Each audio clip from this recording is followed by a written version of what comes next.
Simulan natin ang banal na pagdiriwang sa ngalan ng Ama at ng Anak at ng Espiritu Santo. Amen. Ang pagpapala ng ating Panginoong Hesukristo, ang pag-ibig ng Diyos Ama, at ang pakikipagkaisa ng Espiritu Santo nawa ay sumainyong lahat. At sumaiyo rin. Mga kapatid, aminin natin ang ating mga kasalanan upang tayo ay maging marapat gumanap sa banal na pagdiriwang. Inaamin ko sa makapangyarihang Diyos At sa inyo, mga kapatid, nalubha akong nagkasala sa isip, sa salita, sa gawa, at sa aking pagkukulang. Kaya isinasamo ko sa mahal na Birheng Maria, sa lahat ng mga anghel at mga banal, at sa inyo, mga kapatid, na ako'y ipanalangin sa Panginoong ating Diyos. Kaawaan tayo ng makapangyarihang Diyos, patawarin tayo sa ating mga kasalanan, at patnubayan tayo sa buhay na walang hanggan. Amen. Panginoon, kaawaan mo kami. Panginoon, kaawaan mo kami. Kristo, kaawaan mo kami. Kristo, kaawaan mo kami. Panginoon, kaawaan mo kami. Panginoon, kaawaan mo kami. Manalangin tayo.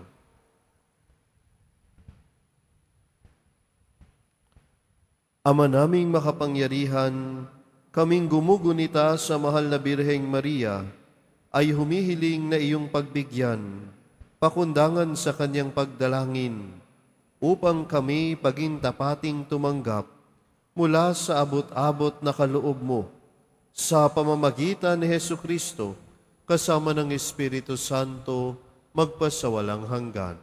Amen. Magsiupo ang lahat. Pagbasa mula sa aklat ni Propeta Zacarias. Sinabi ng Panginoon, umawit ka sa kagalakan, bayan ng Siyon, pagkat maninirahan na ako sa piling mo. Sa araw na yaon, maraming bansa ang sama-samang magpupuri sa Panginoon at pasasakop sa Kanya. Siya'y maninirahan sa gitna ninyo. Sa gayon, malalaman ninyong sinugo ako ng Panginoon. Muli niyang kukupkupin, ituturing na kanyang sarili at itatangi ang Jerusalem. Manahimik sa harapan ng Panginoon ang lahat ng nilalang, pagkat siya'y tumindig mula sa kanyang templo. Ang salita ng Diyos. Salamat sa Diyos. Diyos ay makapangyarihan, banal ang kanyang pangalan. Diyos ay makapangyarihan, banal ang kanyang pangalan. Ang puso ko'y nagpupuri sa Panginoon at nagagalak ang aking espiritu dahil sa Diyos na aking tagapagligtas. Diyos ay makapangyarihan, banal ang kanyang pangalan. Ina ng anak ng Ama, sapagkat nilingap niya ang kanyang abang alipit, at mula ngayon, ako'y tatawaging mapalad sa lahat ng salinlahi. Dahil sa mga dakilang bagay na ginawa sa akin ng makapangyarihan, banal ang kanyang pangalan. Diyos na makapangyarihan, banal ang kanyang pangalan. Kinahahabagan niya ang mga may takot sa kanya, sa lahat ng salit lahing lahi. Ipinakikita niya ang lakas ng kanyang mga bisig. Pinangalat niya ang mga palalo ang isipan. Diyos ay makapangyarihan, banal ang kanyang pangalan. Ibinagsak niya ang mga hari mula sa kanyang trono at itinaas ang mga nasa abang kalagayan. Binusog niya ang mabubuting bagay, ang mga magugutom, at pinalayas niyang wala ninuman ang mga mayayaman. Diyos ay makapangyarihan, banal ang kanyang pangalan. Tinulungan niya ang kanyang bayang Israel bilang pagtupad sa pangako niya sa ating mga magulang kay Abraham at sa kanyang lahi magpakailanman. Diyos ay makapangyarihan, banal ang kanyang pangalan. Magsitayo na po ang lahat.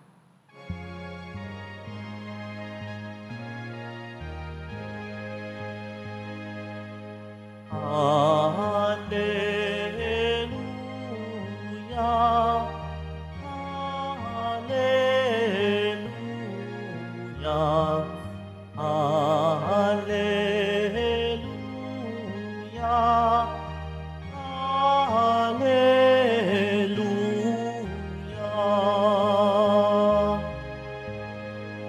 Mapalad ang sumusunod sa salitang buhat sa Diyos at namumuhay ng angkop. Alleluia, Alleluia, Alleluia,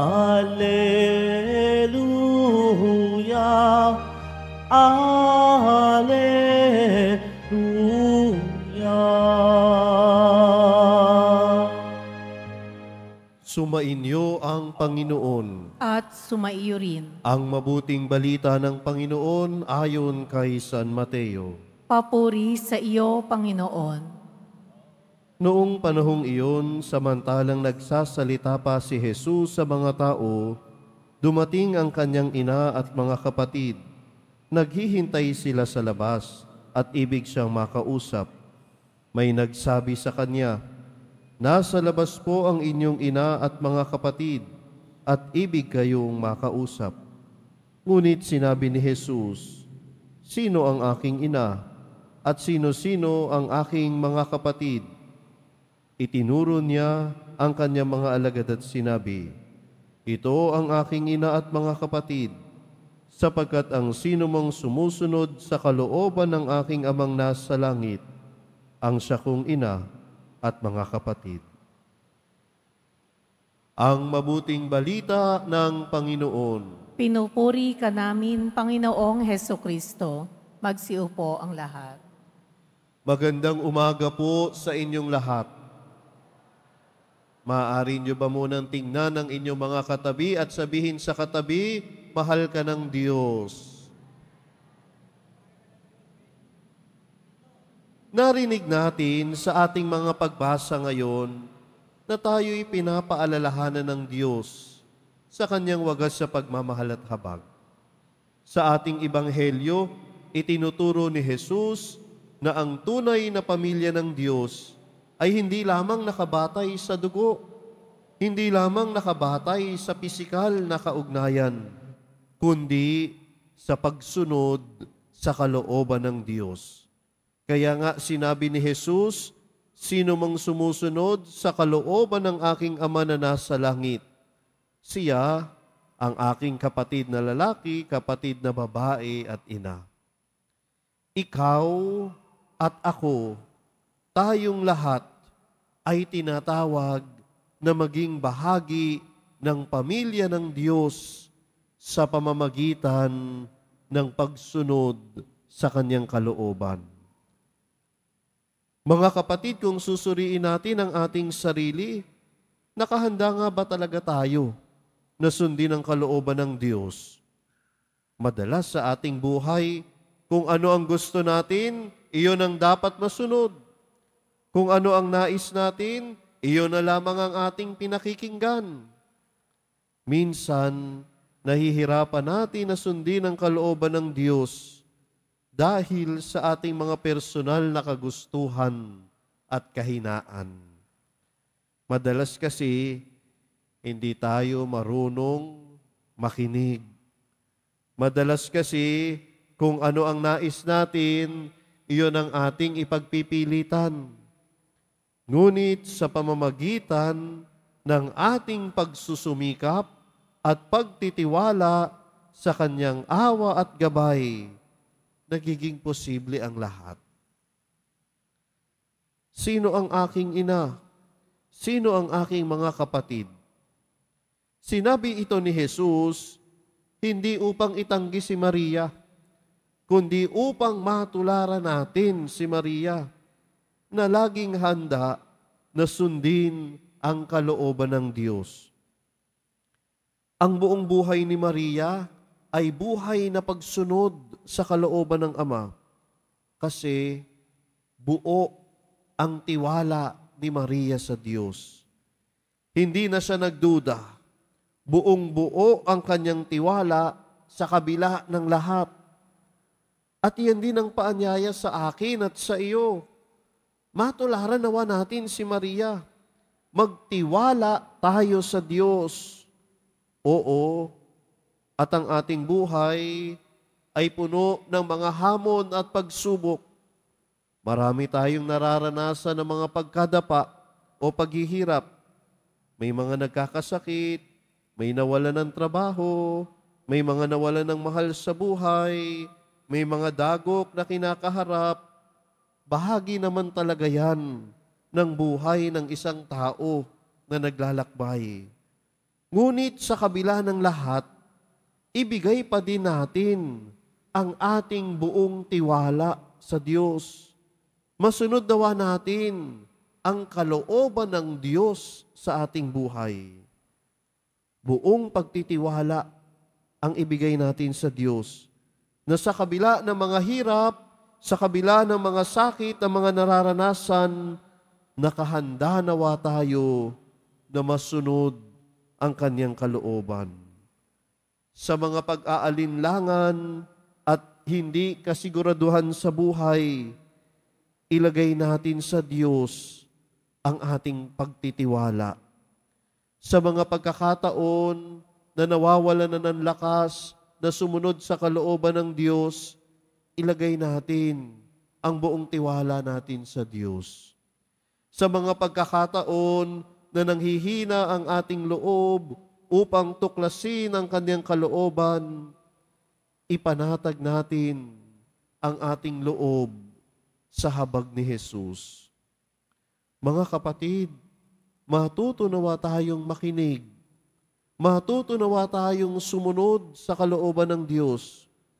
At ito ang magtutulak sa bawat isa sa atin upang ang ating kapwa ay mahalin at paglingkuran. Si Maria ang magtuturo at maglalapit sa atin kay Jesus. Kaya hingin natin ang mga panalangin ng mahal na Birheng Maria upang tayo ay hindi mapalayo sa kanyang anak, upang tayo ay maging matatag na sumunod sa kalooban ng Diyos. Tularan natin ang mahal na Birheng Maria sa pagsunod sa kalooban ng Diyos. Tularan natin ang mahal na Birheng Maria na laging nakikinig at tumatalima sa kalooban ng Diyos. Suriin at tanungin natin ang ating mga sarili. Paano ko mas maisa sa buhay ang kalooban ng Diyos sa araw-araw? Ano ang mga hadlang na kailangan kong mapagtagumpayan upang maging mas malapit sa Kanya? Ikaw at ako ay inaanyayahan na sundin ang kalooban ng Diyos. Ang kalooban ng Diyos na dapat na naghahari sa ating buhay, hindi ang personal na kagustuhan lamang. Hindi natin ipipilit ang mga pansariling kagustuhan, kundi tatalima tayo sa plano at kalooban ng Diyos para sa bawat isa sa atin. Mahal na poong Jesus Nazareno, ikaw na mapagpatawad at puno ng habag, tulungan mo po kaming maging tapat sa pagsunod sa kalooban ng Ama. Gawin mo kaming tunay na bahagi ng iyong pamilya sa pamamagitan ng aming mga salita at gawa. Palakasin mo po ang aming pananampalataya at pag-asa upang sa bawat araw ay magawa naming ikaw ay mapaglingkuran at ang aming kapwa ay mahalin tulad ng iyong pagmamahal. Amen. Magsitayo po ang lahat.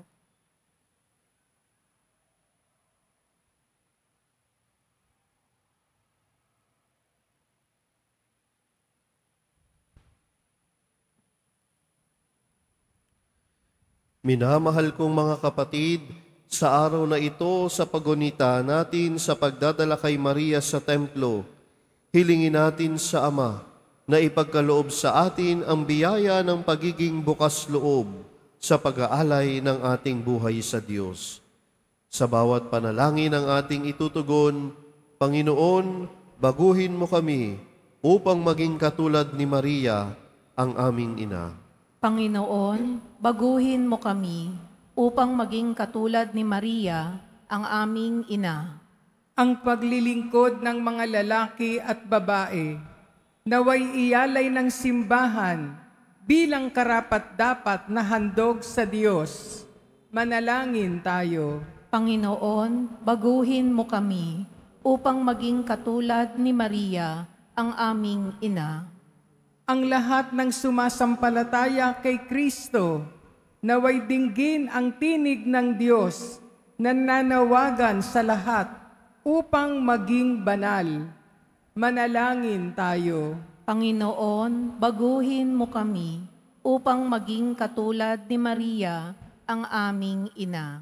Ang halimbawa ni Maria, naway magningning sa pamamagitan ng buhay ng mga taong itinalaga sa Diyos. Manalangin tayo.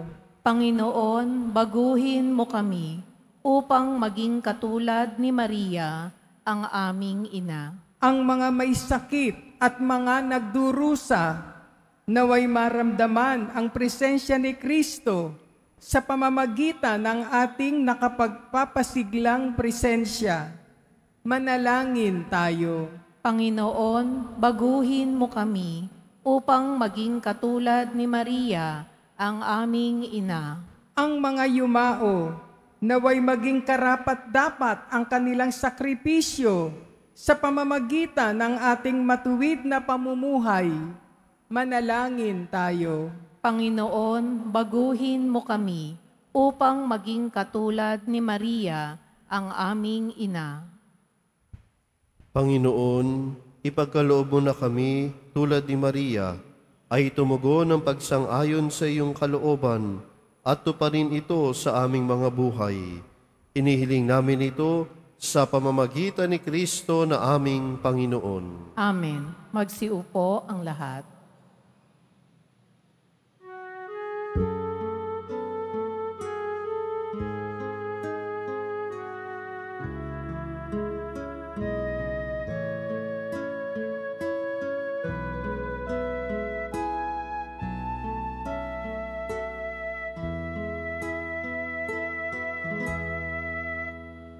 Itong tinapay at alak na mula sa'yo, muling ihahain sa kabutihan mo.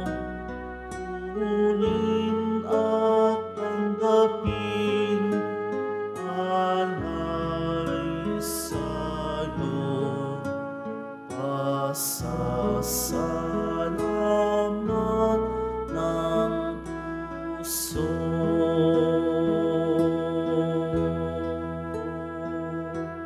Magsitayo po ang lahat.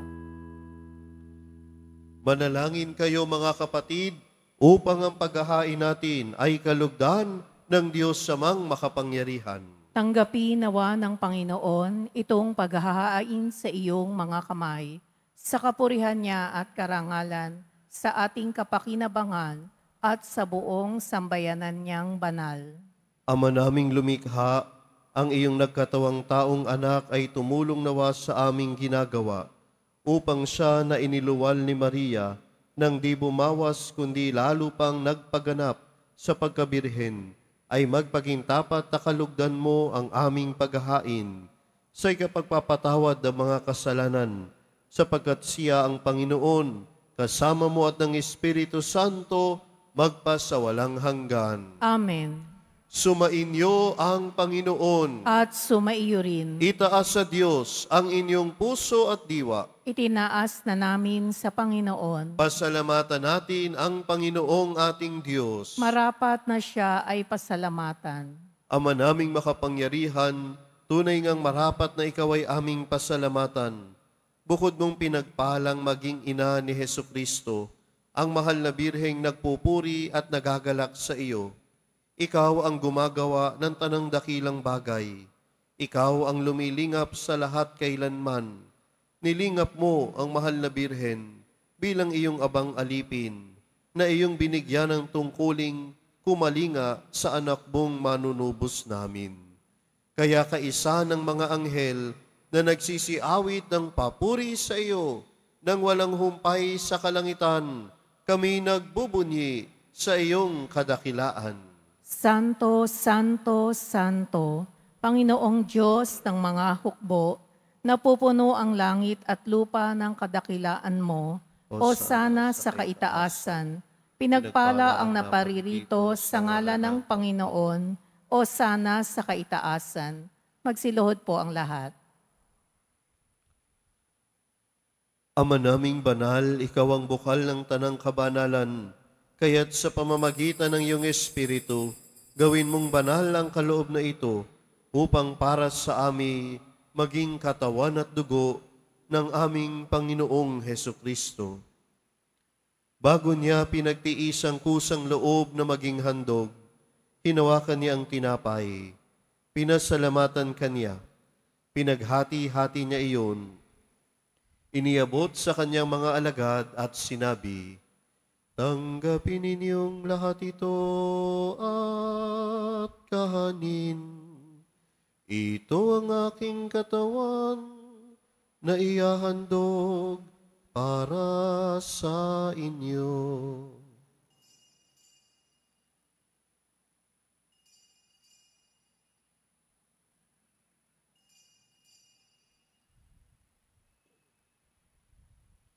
Gayun din naman nung matapos ang hapunan, hinawakan niya ang kalis. Muli kanyang pinasalamatan.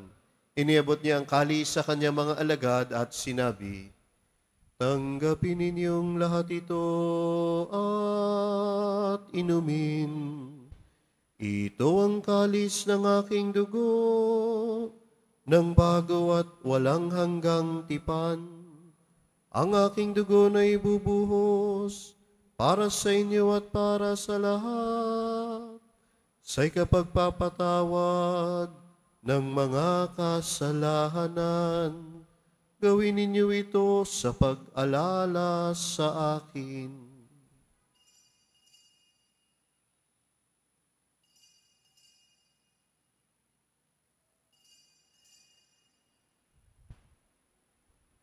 Magsitayo po ang lahat. Ipagbunyi natin ang misteryo ng pananampalataya. Si Kristo'y namatay, si Kristo'y nabuhay, si Kristo'y babalik sa wakas ng panahon.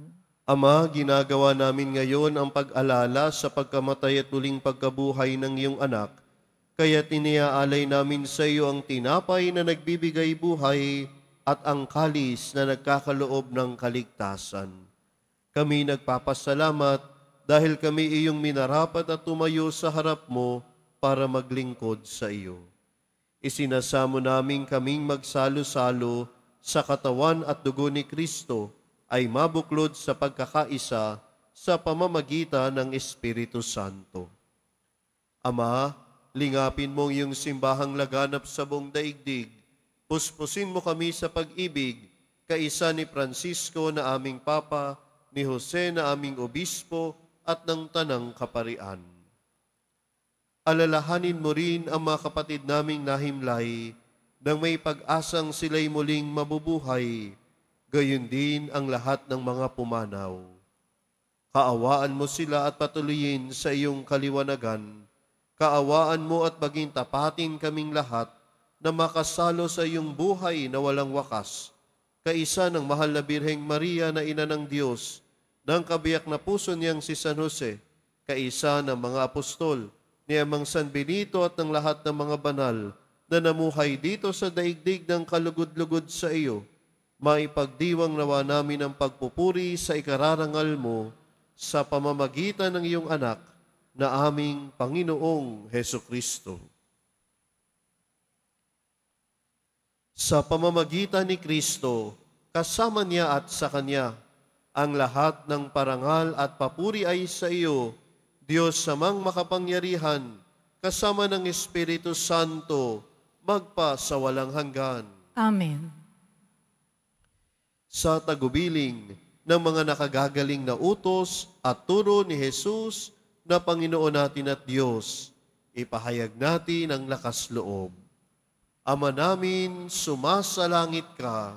Sambahin ang ngalan mo, mapasa amin ang kaharian mo, sundin ang loob mo dito sa lupa para nang sa langit. Bigyan mo kami ngayon ng aming kakanin sa araw-araw at patawarin mo kami sa aming mga sala para nang pagpapatawad namin sa nagkakasala sa amin. At huwag mo kaming ipahintulot sa tukso at iadya mo kami sa lahat ng masama.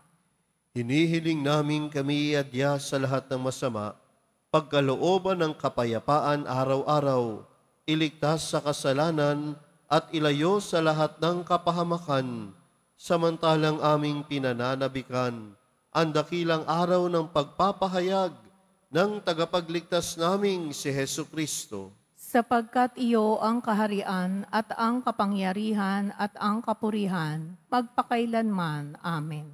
Panginoong Hesukristo, sinabi mo sa iyong mga apostol, kapayapaan ang iniiwan ko sa inyo, ang aking kapayapaan ang ibinibigay ko sa inyo. Tunghayan mo ang aming pananampalataya at huwag ang aming pagkakasala. Pagkalooban mo kami ng kapayapaan at pagkakaisa ayon sa iyong kalooban, kasama ng Espiritu Santo, magpa sa walang hanggan. Amen. Ang kapayapaan ng Panginoon nawa ay laging sumainyo. At sumaiyo rin. Magbigayan kayo ng kapayapaan sa isa't isa. Peace be with you. Kordero ng Diyos na nag-aalis ng mga kasalanan ng sanlibutan, maawa ka sa amin. Kordero ng Diyos na nag-aalis ng mga kasalanan ng sanlibutan, maawa ka sa amin. Kordero ng Diyos na nag-aalis ng mga kasalanan ng sanlibutan, ipagkaloob mo sa amin ang kapayapaan. Magsiluhod po ang lahat. Ito ang kordero ng Diyos. Ito ang nag-aalis ng kasalanan ng sanlibutan. Mapalad ang mga inaanyayahan sa kanyang piging. Panginoon, hindi ako karapat-dapat na magpatuloy sa iyo, ngunit sa isang salita mo lamang ay gagaling na ako.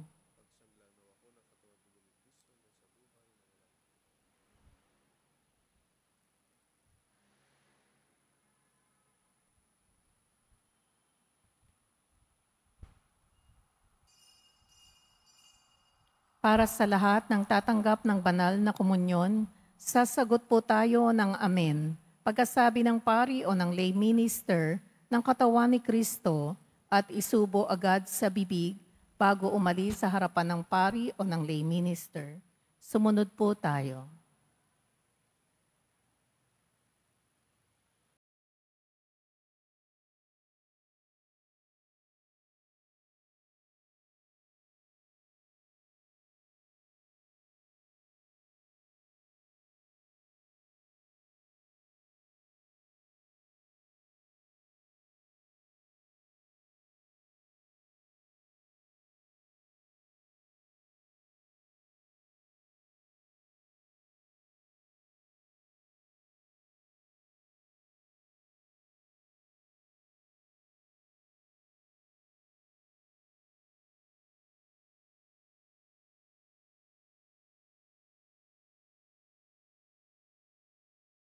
Manalangin tayo.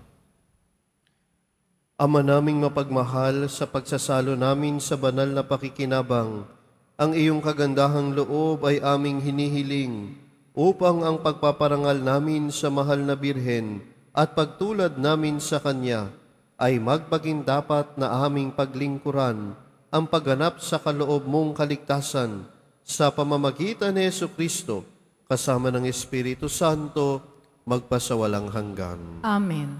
Mga kapatid, ating ipagdasal ang ating mga minamahal na yumao at ang lahat ng mga kaluluwa sa purgatorio. Panginoon naming Diyos, Ama namin, Ikaw po ang dahilan ng aming pagsilang. Sa iyo galing ang aming hiram na buhay. Buong kababaang loob po kaming nananalangin at kami nagmamakaawang kalugdan mo po ang mga kaluluwa ng mga pumanaw na sa mundong ito. Sila naway magkamit ng buhay sa iyong piling. Alisin mo ang anumang mga karumihan ng kasalanan upang sila ay maging marapat sa iyong walang hanggang kalinisan. Iahon mo sila mula sa purgatorio at bigyan ng puwang sa iyong kaharian sa langit. Kapayapaan kailanman ang igawad ng may kapal sa mga yumaong nagsipanaw. Sila naway silayan ng iyong ilaw na walang hanggan. Amen. Mapanatag nawa sila sa kapayapaan. Amen.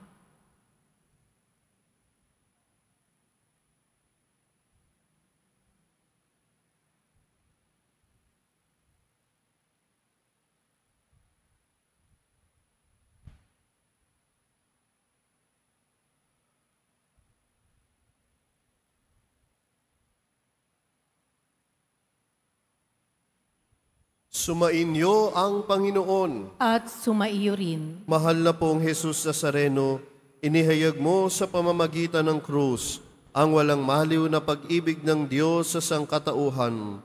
Pakinggan mo ang kahilingan ng iyong angkan na nagsusumamo sa iyo. Makamtam nawa nila ang iyong katugunan at tanggapin ang kasagutan na may utang na loob na tinatanaw. Basbasan din po ninyo ang mga daladala nilang mga imahin at dasalan. Sa pamamagitan ng bendisyon na ito, naway maalala nila ang mga pangako nila noon sa binyag, na ikaw ay kanilang iibigin at paglilingkuran bilang Panginoon magpasawalang hanggan. Amen. At pagpalain kayo ng makapangyarihan at mapagmahal na Diyos, Ama at Anak at Espiritu Santo. Amen. Naialay na natin ang misa, humayo kayong taglayang kapayapaan ng poong Jesus Nazareno. Salamat sa Diyos.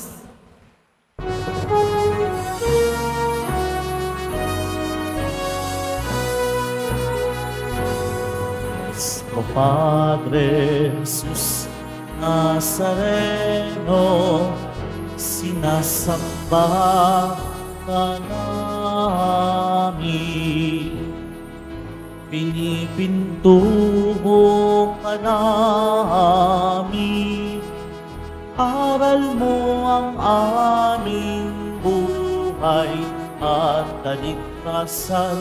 Cristo Padre Jesus Nazareno, iligtas mo kami sa kasalanan.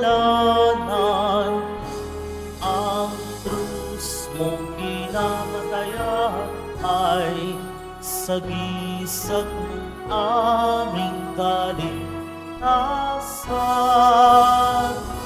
Cristo Padre Jesus Nazareno, dinarangal ka namin.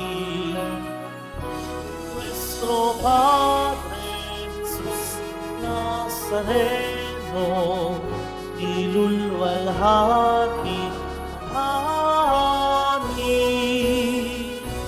Cristo Padre Jesus Nazareno, dinarangal ka namin.